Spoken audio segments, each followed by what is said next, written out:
Music by Chandan Singh।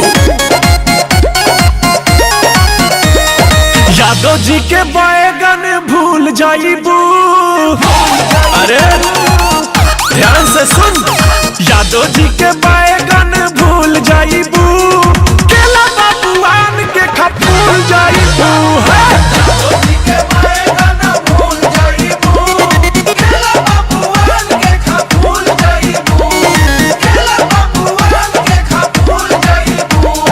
समझ में आया?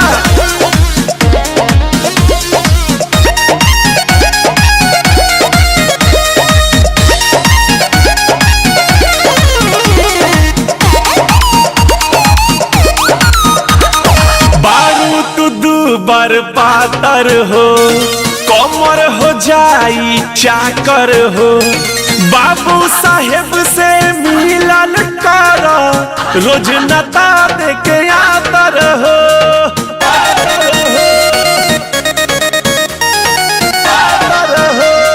अरे चलो बारू तू बर पातर हो, कमर हो जाई चाकर हो, बाबू साहेब से मिलन कर, रोज नता के आतर हो।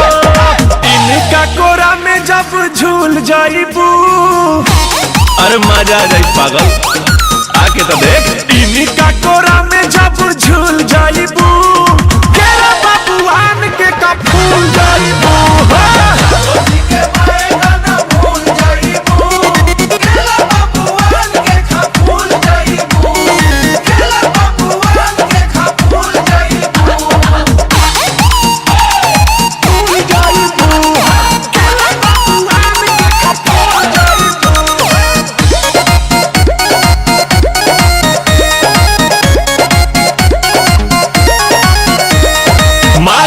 देहब भरपूर हो, राखब न नजर से दूर हो, जितना ले मन करी खइहाए रानी, रोजो जवानी के खजूर हो, खजूर हो।